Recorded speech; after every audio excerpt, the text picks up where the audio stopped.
Olá, gente, boa tarde. Senhor, que sonho. Isso é apaixonante. Bom, gente, eu sou do município de Moju, nasci em uma comunidade ribeirinha do interior deste município, né, e moro até hoje com a minha família. E há 6 anos atrás, quando eu ainda cursava o 7º ano do ensino fundamental, eu constatei que ocorriam na minha comunidade 2 problemas. Bom, e eu problematizei 2 situações que ocorriam na minha comunidade, né, e que com o tempo, com a minha implicância em trazer soluções, isso vem melhorando. O primeiro problema é o descarte do caroço do açaí. O açaí, após passar pelo processo de beneficiamento para a obtenção do vinho, o que resta deste processo é o caroço. E é justamente este caroço, ele é descartado de maneira inadequada pelas ruas da cidade ou descartado de forma inadequada em cursos d'água. Haja vista que no município não há nenhuma política pública para o aproveitamento desse resíduo. O outro problema que eu observei na minha comunidade é que a grande maioria das famílias ribeirinhas da minha comunidade consumiu água diretamente do rio, sem que essa água passe por nenhum tipo de tratamento. Haja vista que a grande parte das famílias ribeirinhas que consomem essa água, sobretudo as crianças, elas são assoladas por doenças de veiculação hídrica, sendo as mais comuns pirose, verminoses, esquistossomose e diarreia infecciosa. E frente a esse problema, eu me posicionei. Frente a esse problema, eu quis encontrar uma solução para os problemas que eu observei na minha comunidade. E daí eu iniciei a pesquisa. Pesquisando em livros, em artigos, eu descobri que o caroço do açaí, ele é rico em carbono e que me dá a possibilidade de utilizá-lo como material precursor na produção de carvão ativado. Já com a ideia pronta, eu me questionei, seria possível reaproveitar o caroço do açaí, que é um resíduo que é considerado como lixo, reaproveitar na produção de carvão ativado, para produzir esse carvão e utilizá-lo eficientemente no tratamento de água, sobretudo das populações ribeirinhas da minha comunidade? E daí eu iniciei a pesquisa. E eu procurei pessoas, professores, especialistas da área para me orientar, mas ninguém quis me orientar, ninguém acreditou na minha ideia. Eles diziam, tu não vai conseguir, tu é aluno de escola pública, a escola que você estuda não tem laboratório, como é que você vai fazer uma coisa tão grandiosa como essa? Confesso, meus companheiros, confesso que me deu vontade de desistir, me deu vontade de parar ali, porque todos diziam não. Mas, como eu sou brasileiro e também paraense, mojuense do pé rachado, eu não desisti. E nesse meio tempo, eu conheci uma professora, uma guerreira, que hoje faz parte, que coordena os trabalhos do Clube de Ciências de Moju, a professora Raquel, que há 24 anos vem desenvolvendo um trabalho à frente do Clube de Ciências de Moju. Tem traçado uma luta árdua para a construção do laboratório próprio do Clube de Ciências, que faz parte o Grupo Pedagógico de Apoio ao Desenvolvimento Científico. E eu conheci, ela me levou para fazer parte do Clube de Ciências de Moju. Lá eu tive a honra de conhecer o professor de Química e Física, o professor Valdemar Rodrigues, que passou a ser meu orientador de pesquisa. E a partir daí nós começamos a desenvolver essa pesquisa dentro do Clube de Ciências de Moju. Mas o Clube de Ciências de Moju, infelizmente, há 24 anos tem traçado, como eu disse anteriormente, tem traçado uma luta para a construção de um laboratório digno para que alunos de escola pública do município de Moju possam desenvolver suas pesquisas. Mas, infelizmente, até hoje essa luta ela só tem acontecido e não tem tido sucesso. E os clubes de ciência, eles nasceram, só reportando mais a história do Clube de Ciência que eu faço, é importante eu dizer de onde eu vim, do lugar onde eu nasci, de onde eu iniciei tudo, que no caso é o Clube de Ciência. Ele nasceu da dissertação de mestrado da professora Valinda, da UFPA, com o intuito de democratizar o ensino de ciências, especificamente o ensino de ciências, de tornar tornar esse ensino mais acessível, né? E foi pensado essa reflexão em um momento muito crítico da história do Brasil, foi em 1979, tá? Justamente tornar esse ensino democrático. E quando eu me senti dentro do Clube de Ciências de Moju, agora tem alguém que vai olhar a minha ideia, que vai me orientar. É uma possibilidade de desenvolvimento dessa ideia. Tá? E eu comecei a me questionar, mas de que maneira eu vou desenvolver essa ideia? Que processo eu vou utilizar para se produzir o carvão ativado? E eu comecei a pesquisar. E descobri que existem 2 processos pelos quais eu posso produzir o carvão ativado, que é o processo químico e o processo físico. Gente, como você vê esse sorriso no meu rosto, é da alegria de eu estar aqui hoje, sabe? É muito apaixonante tudo isso. Muito, muito bom. Vocês não imaginam quanto. Tá, mas vamos dar início à história.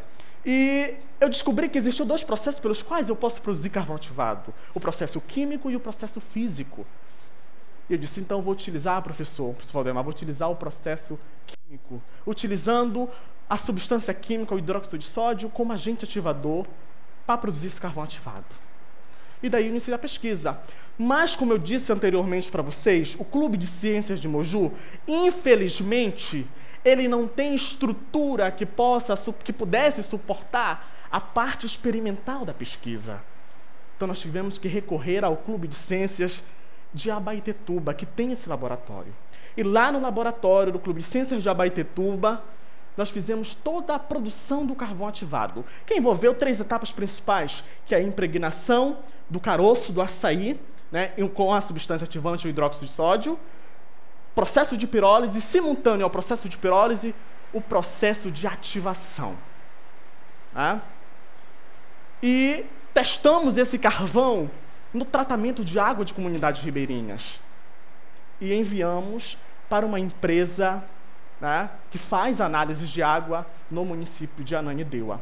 Porque também o Clube de Ciências de Abaetetuba, assim como o Clube de Ciências de Moju, não tem suporte para que nós pudéssemos fazer mais essa etapa da pesquisa, que é a etapa experimental. Né? E nós obtivemos esse resultado.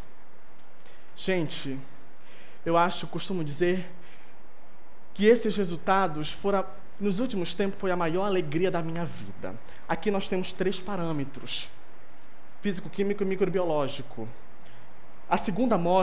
A primeira amostra é referente à água, a amostra de água que não passou por nenhum tipo de tratamento. Percebam, olha só o número que deu de coliformes totais. É exorbitante, deu 9,2. É impróprio para consumo humano. Segundo o Ministério da Saúde, diz que tem que ser 0 em CML de água esse número de coliformes totais. E o carvão ativado, produzido a partir do caroço do açaí, por um processo alternativo, ele conseguiu reduzir a 0 esse número, que é referente à segunda amostra. E assim ele foi eficiente também para os resultados do parâmetro turbidez. Ele teve eficiência máxima. E a maior alegria, ele foi mais eficiente do que o carvão produzido pela indústria, sendo que a indústria, ela produz por um processo caro, que utiliza altos equipamentos para a produção desse carvão. Confesso para vocês, quando eu observei esses resultados, professora, como eu disse, foi a maior alegria da minha vida.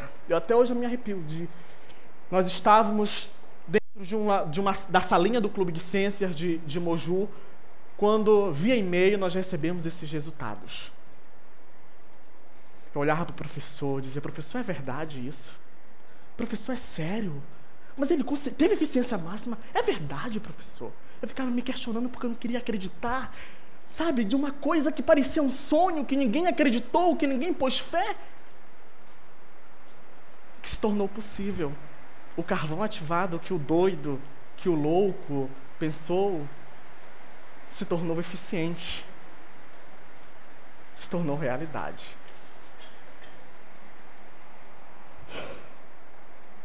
Aí você deve estar se perguntando: mas Edivan, como é que funciona esse filtro, que nada mais é do que um filtro? Carvão ativado é um termo técnico que se utiliza, carvão ativo ou carvão ativado, assim queiram.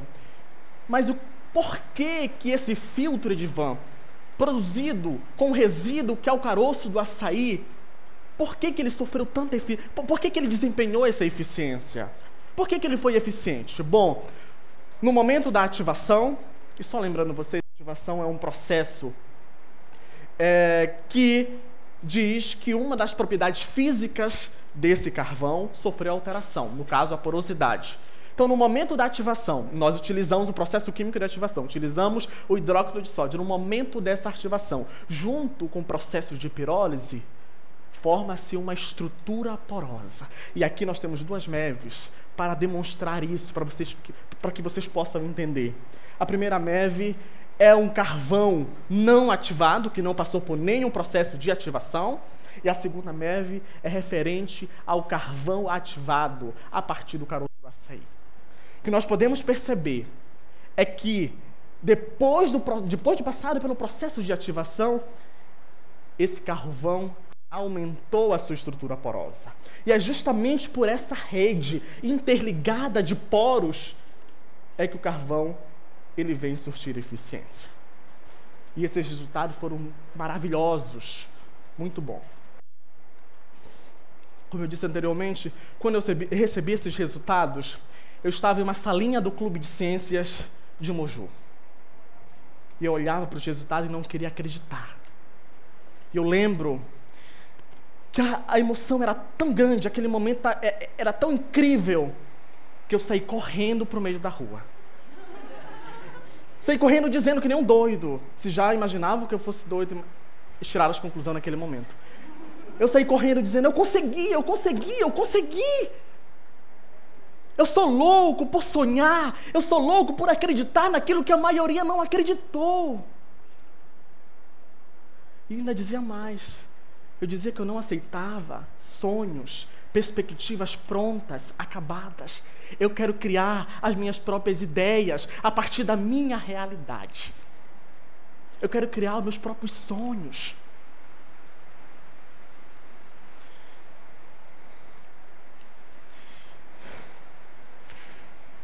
Logo no início da pesquisa, que eu comecei a desenvolver essa pesquisa, o que eu mais queria era ser ouvido.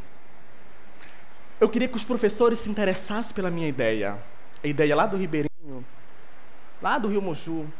Eu queria que os professores, as pessoas, sentissem prazer em orientar, desenvolver essa pesquisa. E eu tentei isso por várias vezes, não consegui, passei por muitas e muitas dificuldades.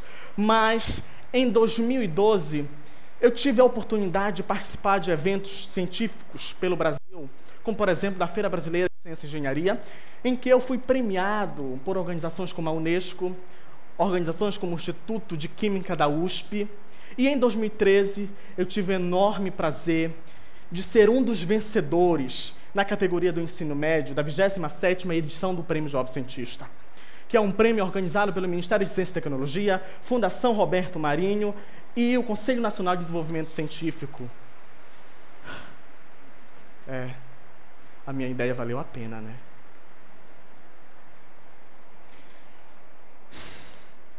Tudo é considerado impossível até acontecer. Nos 6 anos em que desenvolvi essa ideia, desde a concepção inicial até os resultados finais, passei por muitas dificuldades. Muitas pessoas não acreditaram na minha ideia, muitas pessoas me chamaram de louco, mas eu não me deixei abater com essas opiniões. Eu não me entristeci.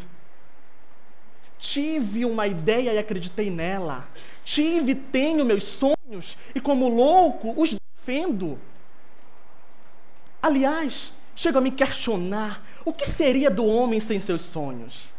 Talvez este seja o maior diferencial de nós mesmos.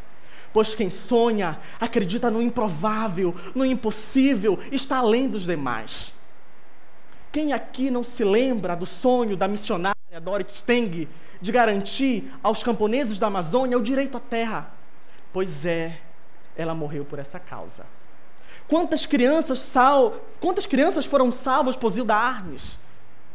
O sonho da Pastoral da Criança salvou milhares de crianças, não só da fome, mas também do afeto. E tantas outras pessoas que fizeram da sua vida a luta por uma causa. O mundo, meus queridos, o O mundo sente falta do que nós temos a oferecer. O mundo sente falta do que tu tens a mostrar. O mundo sente falta dessa ideia que está engavetada na tua cabeça, no teu coração, e que pelos problemas diários você não luta por elas. Eu venho aqui para te encorajar. Tire essas ideias da tua cabeça. Põe ela em prática. Mude vida, transforme vidas. Como eu disse, o mundo sente falta da presença de cada um aqui. O mundo sente falta do que você tens a oferecer. Eu, quando ganhei o Prêmio Jovem Cientista em 2013, ouvi muitas pessoas dizerem, apesar dele ser ribeirinho, apesar dele ser de escola pública, apesar dele ser negro, apesar dele ser do interior da Amazônia, às margens do rio Moju, ele venceu o Prêmio Jovem Cientista. Eu discordo de tudo isso. Jamais eu consigo imaginar a minha história, a minha trajetória desassociada da minha identidade, de quem eu sou.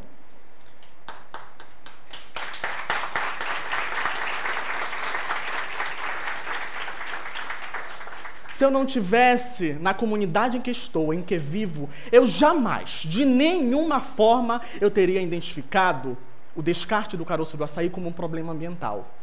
Eu jamais teria identificado o consumo de água de maneira inadequada, realizado por ribeirinhos, diretamente do rio, como um problema, além de social, mas também como um problema de saúde pública.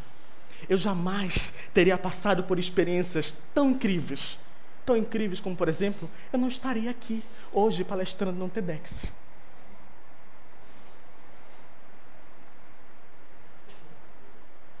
Sem palavras. O mundo, ele precisa de ti.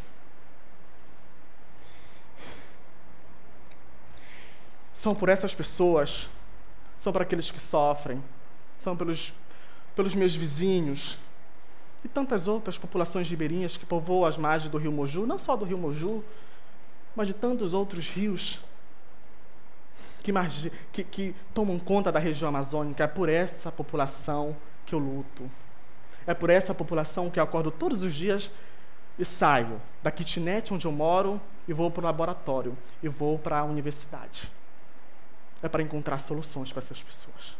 Proporcionar água de boa qualidade para os ribeirinhos da Amazônia. Este continuará sendo o meu desafio. Agora eu te questiono. Qual é o teu desafio após acabar o TEDx? Qual é o teu desafio para melhorar o mundo? Pense e reflita. O mundo precisa de nós. Sobretudo as pessoas que estão ao nosso lado. Obrigado.